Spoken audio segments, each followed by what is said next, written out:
The man behind the skull. Once upon a drunken insomniatic early morning where I was also smoking weed, I took a walk in my midtown neighborhood. Behind my house there's a large skull mural on the gate of an old tunnel beneath the train tracks. I usually see it while I'm walking Koya and keep it pushing, but recently I noticed a section of the gate had been removed.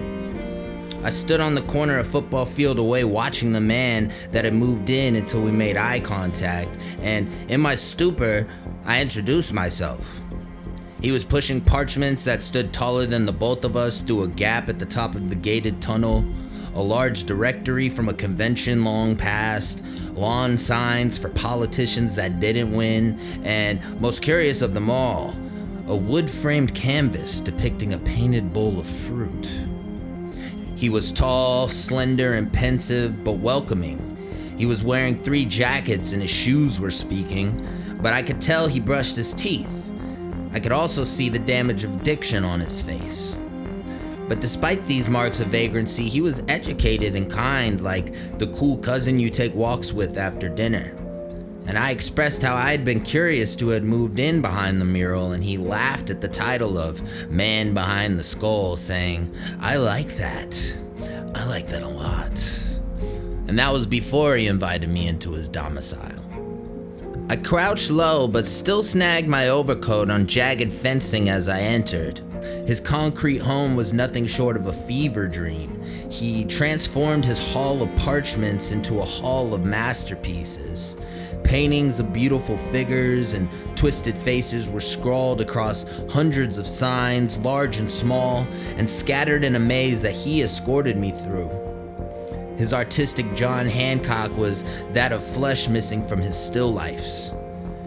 I'd never seen anything like it in my life, and if not for my phone's flashlight, the darkness he lived in would have never permitted it. At the back of the tunnel was a loft he outfitted. In some metropolis somewhere, anywhere in America, I'd imagine he'd be paying $3,000 to $4,000 a month for this space.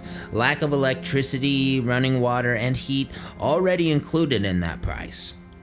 I rolled us a J of his compassion while we both smoked cigarettes, ashing in a light beer can, and I reveled in how safe I felt given the circumstance. We spoke for hours about art and life and traveling. See, Lan had only been in Sacramento for a few weeks before making an art gallery of the place, and he told me so while we both continued smoking. Me my 3rd cigarette, him a crack pipe. He doesn't like staying in one state for long, but he dreams of a forever home somewhere, anywhere in a metropolis of America. Save for these details, the rest is between me and him. I returned the next day with some ice, shoes, and blankets, and he gave my family a tour of the place, but by then, for me, the magic had faded a bit. And I hadn't seen him past that for a week before I noticed that the gate was patched up, and on another walk with Koya, I peeked through the gate to see an empty tunnel.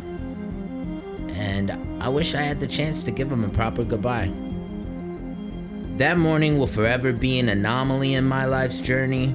Partly I theorize on what true success looks like to an artist, especially in context with a man that happily created his own gallery of expression, existing in it fully, only to disappear before it's gone forever, and then, presumably, starting again anywhere, somewhere in America.